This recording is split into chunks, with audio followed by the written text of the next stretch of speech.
আৰু 9খন আসনৰ 2খন আসনতে আমাৰ দুগৰীয়া মহিলা আছে। এইটো আমাৰ কাৰণে এটা আনন্দৰ কথা আৰু গৌৰৱৰ কথা। আৰু ইয়াৰ পিছত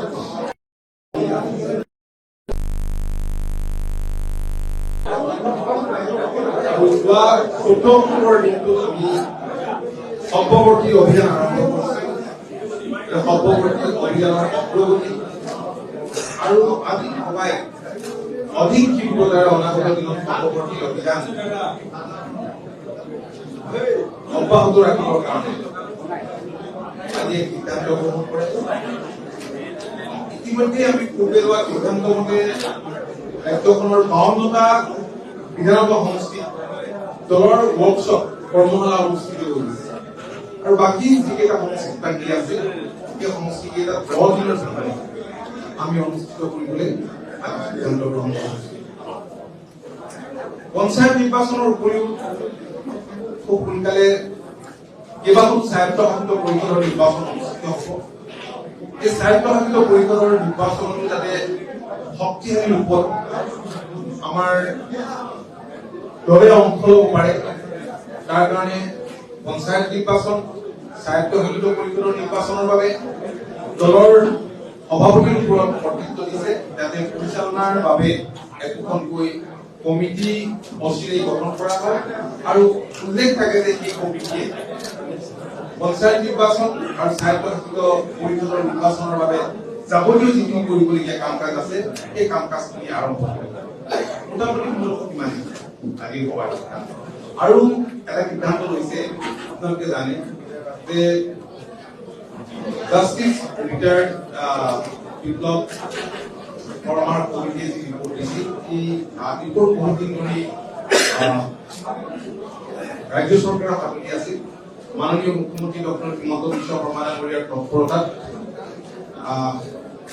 যথেষ্টখিনি অগ্ৰগতি লাভ কৰিছে। লখিমপুৰত হোৱা কেবিনেট বৈঠকত ৰাজ্য চৰকাৰে যি কৰিব পৰা কাম কৰাৰ কাৰণে সিদ্ধান্ত হৈছে। চুক্তিৰ অংশীদাৰ 16খন ছাত্ৰ সন্থাৰ লগতো আলোচনা হৈছে। আপোনালোকে জানে কোনো অসম চুক্তিৰ ৰূপায়ণ বিভাগৰ দায়িত্ব মাননীয় মুখ্যমন্ত্ৰী অৰ্পণ কৰিছে। এইখিনি কাম আগুৱাই লৈ যোৱাৰ কাৰণে চেষ্টা কৰিছো আৰু ইয়াৰে কেতবোৰ ৰিকমেণ্ডেশ্যন আছে যিবোৰ ৰাজ্য চৰকাৰ আৰু কেন্দ্ৰীয় চৰকাৰে দুয়োখনেই কৰিবলগীয়া কাম। এই ক্ষেত্ৰত আৰু কেন্দ্ৰীয় চৰকাৰে যিখিনি কৰিবলগীয়া কাম আছে এই ক্ষেত্ৰত মাননীয় মুখ্যমন্ত্ৰীক আজি আহ্বান জনাইছে যাতে এই বিষয়টো সমান্তৰালভাৱে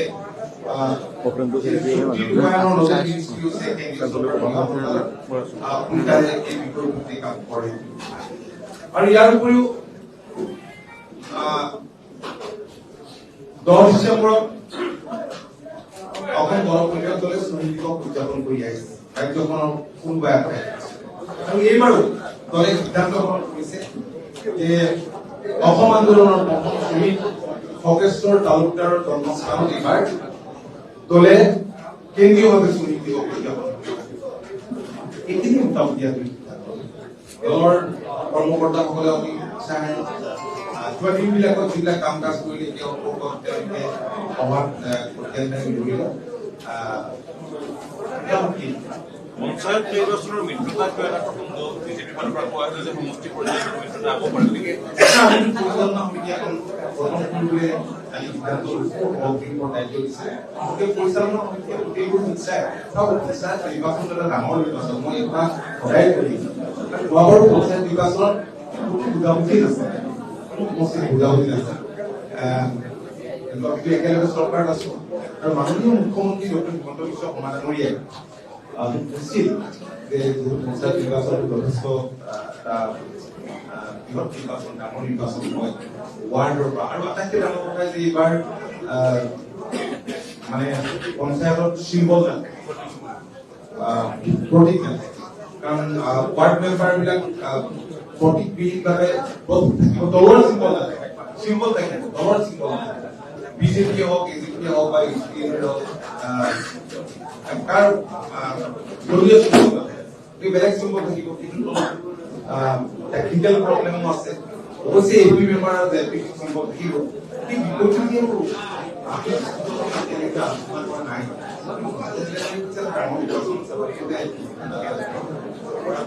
ৰাজ্যিক বৃদ্ধি কৰাটো অসুবিধা কথাটো তেখেতে উল্লেখ কৰিছে আমি সময় আছে কাৰণ এইবিলাক আপোনালোকে জানে চৰকাৰে লগে মিলিতে মাননীয়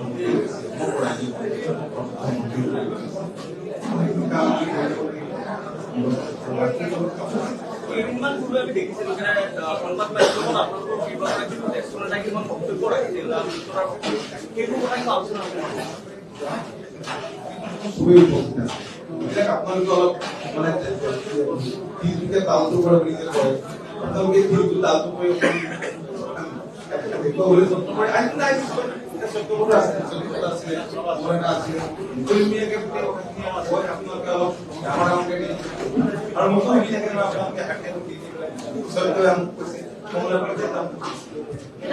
পঞ্চায়ত নিৰ্বাচনৰ লগে লগে আপোনালোকে 26ৰ বাবে যিহেতু সাজু হৈছে গতিকে আপোনালোকৰ বহুকেইজন নেতাই এতিয়া বিচাৰিছে এইবাৰ প্ৰায় 45খন আসন আপোনালোকক দিয়া হওক বহুকেইজনে বিচাৰিছে আৰু বিশেষভাৱে ৰঙিয়া হওক কমলপুৰ হওক আৰু আপোনাৰ পলাশবাৰী হওক এই সমষ্টিবিলাক অকপয় বিচাৰি আপোনালোকক বিচাৰি আপোনালোকে দিব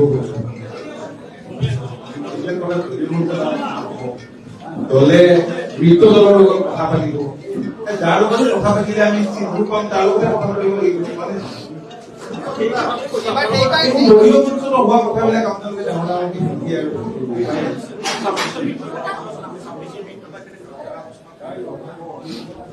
আজি